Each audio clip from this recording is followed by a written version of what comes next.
Welcome, one and all, to the on-air programming voted most hated by the outrage junkies. Boy, am I proud of that. The Triggered Tribe, intellectuals masquerading as human minds. If the social justice warriors could burn a show, this would be one they'd throw on the top of the fire heap. Buckle up. It's Brian.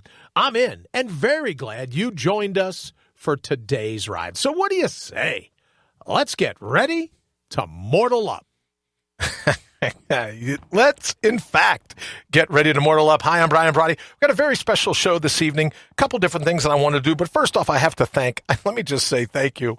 This whole Mandalorian of the human mind, what a great compliment. I love the Ranger, whatever the guy's name in the white helmet. He's seen better days. His head's on a petard. So thank you for that. The Mandalorian for the human mind. It's an honor. I super appreciate it. So I thought I would just mention that one more time. All right. As I said, you have a very special show this evening because, look, it's been probably 20, 25, truth be told, maybe 30 years since I've seen the Saturday Night Live. This is how a bill becomes a law. So I'm not up to speed. Don't have my fingers on the pulse, as it were, right, about what it takes to make a bill. But I thought, I don't know what it takes to make a bill, but I sure could read some of the pork that's coming out of it, right? Coming out after like a grinding sausage when it all comes out at the end. Well, a friend of mine over on Facebook took the afternoon and helped me break down the expenditures on those bills. And I think you're going to be amazed. You'll be surprised with some, and you'll go, what does that have to do with disaster relief? And I know you're thinking to yourself, hey, well, that would be a perfect segment for Low Life's Making Headlines. I know where you're going with this. So that's what we did. Low Life's Making Headlines will be a first. And then in keeping with our plan not to break the internet, right? Al Gore created it. We all know that, right? But I don't want to be the one that's tasked with saying, oh, no, everything was great until the Brian Brawdy Show came on and broke the internet. So we're going to do our 20-minute segments. I'll be darned if I didn't forget to set the timer, but you get where I'm going with this. Well, our 20-minute segments, and then so that we're not guilty of doing that very same thing. And then I want to get right into Immortal Up, because we've got some really good news you can use. As you know, I say all the time, no fake news here. Not news you can lose, but news that you can use. So let's do it. Let's jump right in and get started with one of my favorite segments. Here we go. Wait a minute. Huh? No. I really want to know, what am I missing? All right, so here we are with the what am I missing? And someone had asked me about that, what am I missing? And we said, oh, well, what we're missing is that all the things that our government does to, if not to protect us, then at least when we're not watching. So we're going to run our what am I missing segment into Low Life's Making Headlines segment tonight, because it's just, there's so much pork, it's spilled over into two segments. So much pork spilled over, and we can't help it. So now we're going to jump right into Low Life's Making Headlines, or as we like to call it around here, brains that make your blood boil. Here's your brittle brain atop a balsa wood spine for today. All right, so when we talk about brittle brains atop balsa wood spines, when we talk about, as you know, Low Life's Making Headlines, here we go. So in this new bill that we talked about, $100 million to NASA. Good. Let's keep going to the stars. $20 billion to the United States Postal Service. $300 million to the Endowment for the Arts. Wow. $300 million for the Endowment for the Humanities. So arts and humanities are making out great. Only $15 million, though. Seems like the math's a little skewed there. $15 million for veterans employment training. That doesn't seem quite right, does it? $435 million for mental health support. Yeah, believe me, I'm a big fan of mental health. Lose it once and then see how much you're a fan. $30 billion for the Department of Education and their stabilization fund. All right, I can see that. $200 million. Oh, thank you very much. $200 million to the Safe Schools Emergency Response to Violence Program. $200 million. All right. $300 million to public broadcasting. $500 million to museums and libraries. Then wait a minute.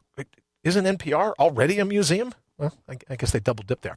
$720 million to the Social Security Administration. Does that mean it's money coming back to us, or is that just the admin of the admin? What do we got here? Oh, $200 million of the above is to help people like you and me. The rest is for administrative costs. Look, I don't know what to tell you, but you got to feed the legislative Leviathan. You've got to feed, right? It's only right to feed the bureaucratic behemoth. You know what I'm talking about. $25 million for cleaning supplies for the Capitol building. Really? $25 million, that's it? Some of the filth in that Capitol building, well, I think they needed to up that fee a little bit. All right.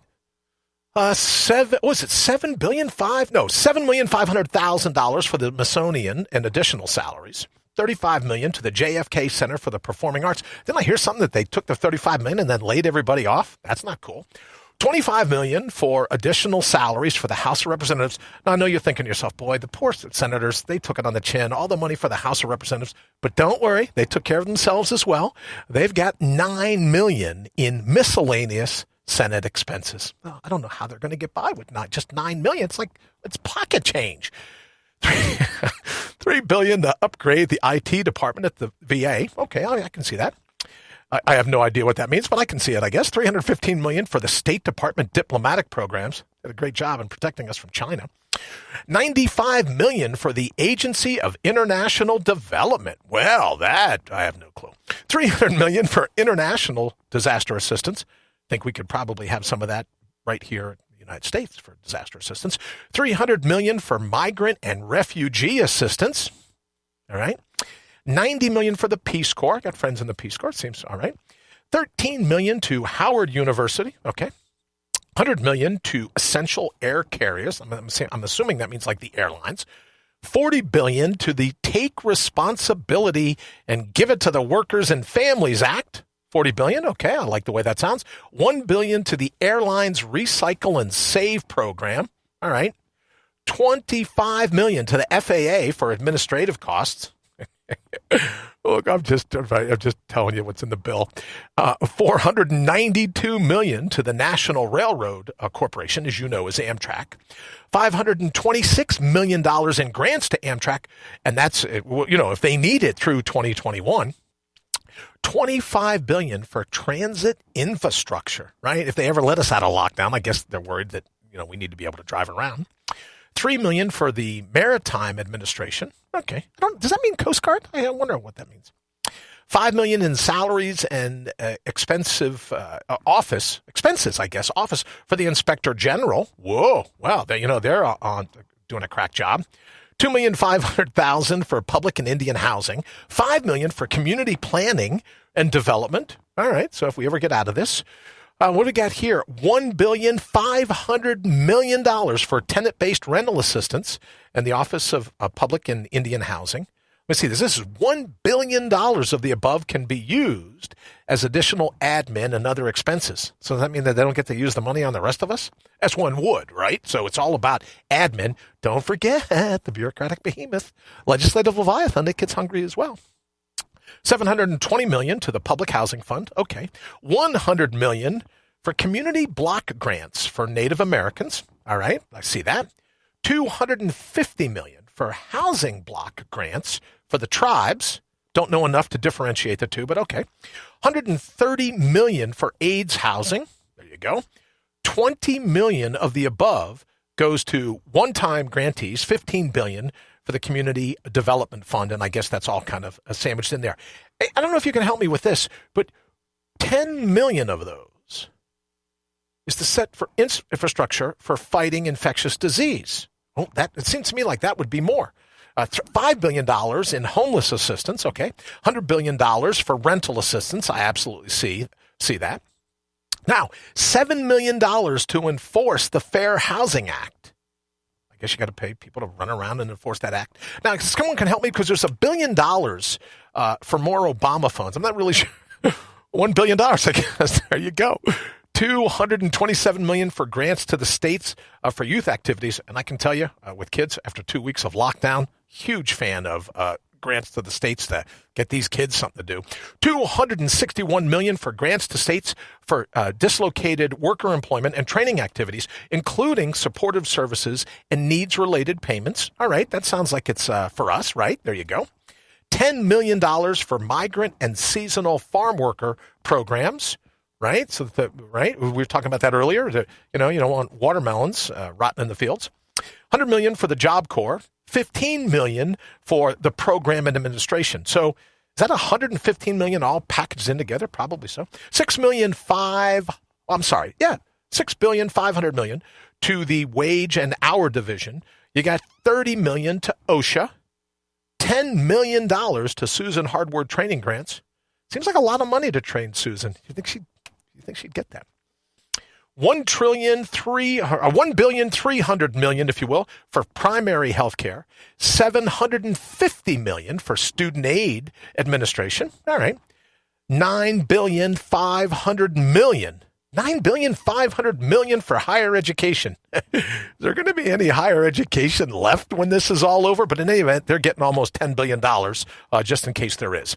All right, so there you have it. That's the breakdown. A very special thank you to my friend over on Facebook for helping me crunch those figures. Just so you know, that's where the money went. Now, whether you agree or disagree, right, that's on you, but that's where the money went. All right, let's go ahead, and I'd like to be able to jump in pretty quickly right away into my favorite part of the show. It's time to tune out the herd, because everything you've ever needed, you've always had. So bring your own bold, and let's go mortal up. And this is why I'm such a fan of that, as you probably know. This whole concept of mortal up. And here's what I wrote about this morning, and here's what I wanted to talk about now. Everyone's talking about coronavirus, COVID, the Wuhan virus. I explained to you not too long ago why I'm such a fan of the term Wuhan virus, right? Simply because somebody's got to stand up to go, yeah, you know what, say what you want, it's not going to affect me. Slurs don't act as a solvent towards my skin, right? So I keep up with that term.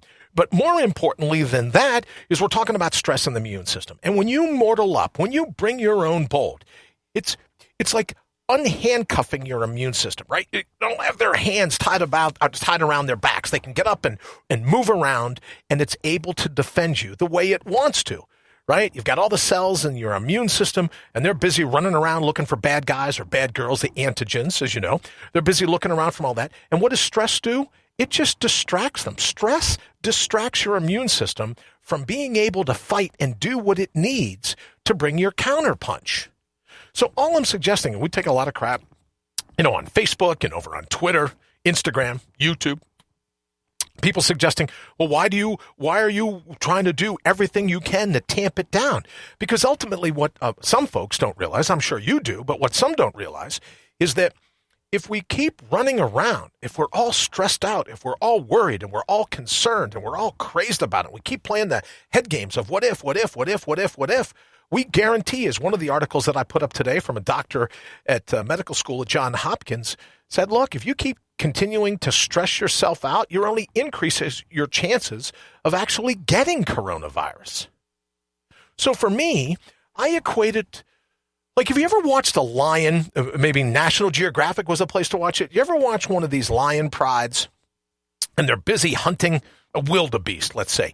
Well, they don't pull down the fastest wildebeest, right? They don't go ahead and mess with that.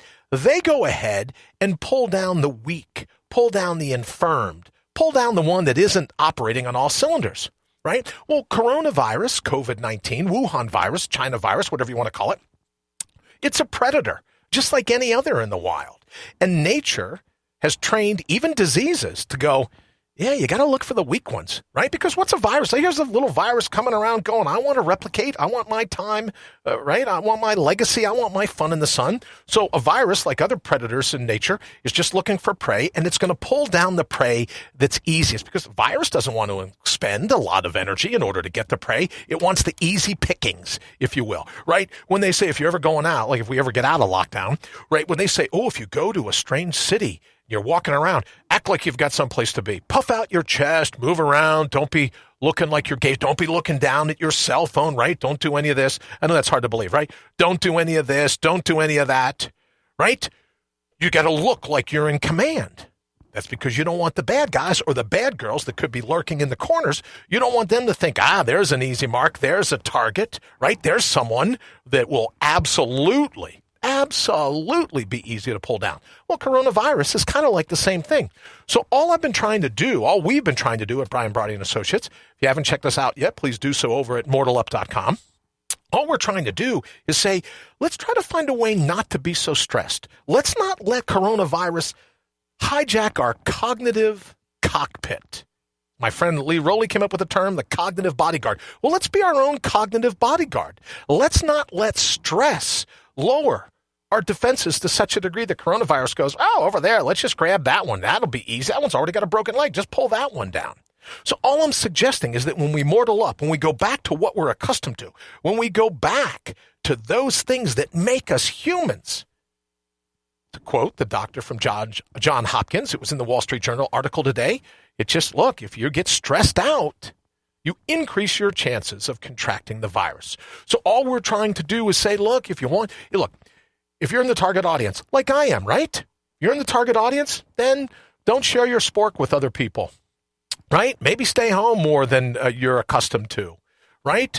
Don't bite your fingernails. We'll get through this together. I know it's a stressful time, but coronavirus is counting on that stress, right?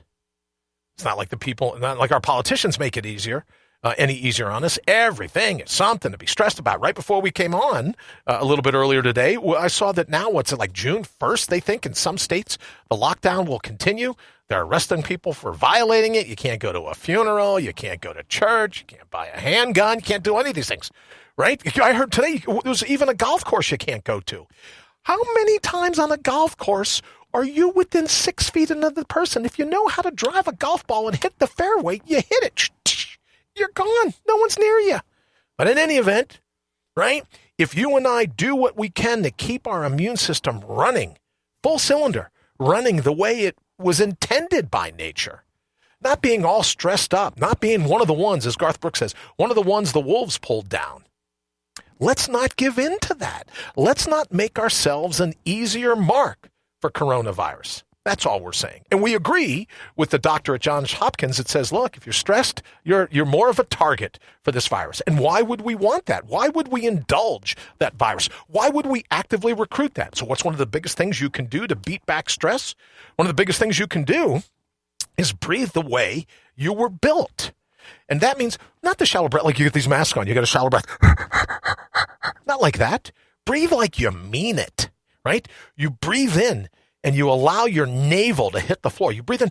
I used to equate it like this. You know those things that you put into fireplaces? They blow air into a fire to make it go. Well, it's the same thing. Imagine one handles your spine, the other hand's your navel. You go like this. When those handles crush together, you simply pull your navel up against the back of your spine. Force that air all the way out, and then hold it for a couple seconds. Breathe in through your nose again. Allow your full stomach to inflate, like you're breathing into your own belly button, and allow your full stomach to inflate. When it comes time to exhale, again, those two handles, collapsing them together. What is that damn thing called? You know what I mean? The fire blower, whatever it's called, right? When those handles come together, you contract the muscles of your stomach, you pull it in, you force that air out through the top of your lungs. And it's great for your whole system because doctors now tell us when we do that kind of breathing, it helps send blood. It helps send all kinds of things to regions of our body that don't always get it because we're busy shallow breathing like we got a mask on. Right? So that's why I say breathe like you mean it. And that's one of the quickest ways to counteract cortisol, which is one of the chemicals that the body secretes when you're under stress. One of the quickest ways to counteract that is not get all panicked, not get all afraid, not breathe like you got a mask on all day long, but nice, deep breaths like you mean it. And then that helps to combat stress. And if you can help to combat stress, and if you mortal up, you'll be able to fend off coronavirus, or you'll be in a lot better position, let me say this, to fend off coronavirus. It's absolutely free, no charge. There's your breathing. You know, people say to me, oh, well, I really want to get into this meditation thing. You go, oh, that's cool. Yeah, but this quarantine's killing me.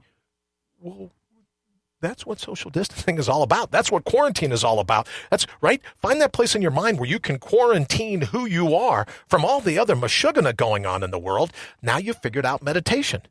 But a lot of meditation, I have to tell you, this is one other thing, and then we'll get ready to go. We got to be getting close here. One other thing that I'll mention to you before we go is that meditation is really nothing more than being grateful for everything going on around you.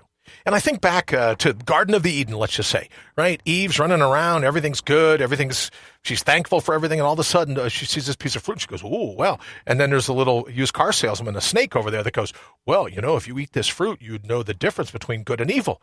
Well, that's the analytical mind. Right? So the metaphor, the myth, the story, the Garden of Eden, if you will, the analytical mind knows the difference between right or wrong. But what was Eve just prior to biting the piece of fruit, prior to falling for the snake's pitch? What was he? Total gratitude. So when it comes to meditation, one of the ways to circumnavigate, or what do they call it? The reverse engineer meditation is just to be grateful, just to conjure that feeling up in your mind. Let it bring a smile to your face where you go, no, I'm just thankful to be here. Come what may. No matter what fate throws at me, I'm absolutely tickled to be here. And when you do that and you practice doing that and you anchor it to your breathing, right? Just like that big fire. Golly, you'd think I could remember that. Amnesia. Right? You don't want it. The big fire thing, right? When you move your breath in that way and you focus on things to be grateful for, it takes you back, pre-analytical mind. That's it, telling me it's almost time to get out of here. All right, pre-analytical mind, and that will allow you to be in the best position to bolster your own immune system, to allow your immune system to confront, to fend off whatever might be out there in the wild trying to pull it down. Animal Stuff 101. All right, we're going to go ahead and get out of here. As I said, we will try to hold it to a 20-minute victory. We're going to do that. Thank you so very much for joining us. We'll be back tomorrow night. What am I missing? Low Life's Making Headlines. Please remember to head on over to mortalup.com. It's on the screen. Leave us your nomination for Low Life Making Headlines. Leave us your nomination for the person who is mortaled up, a person that's faced a Herculean challenge and risen to crush that challenge. Please leave your nomination there. And also you can leave, you can find us over there is Twitter. I think it's Facebook. I think it's Instagram. You're able to connect with us through all of that with the Brian Brawdy Show. So thank you so very, very much for joining us. I super appreciate it. Be safe. Remember, don't share your spork with anybody if you happen to go out.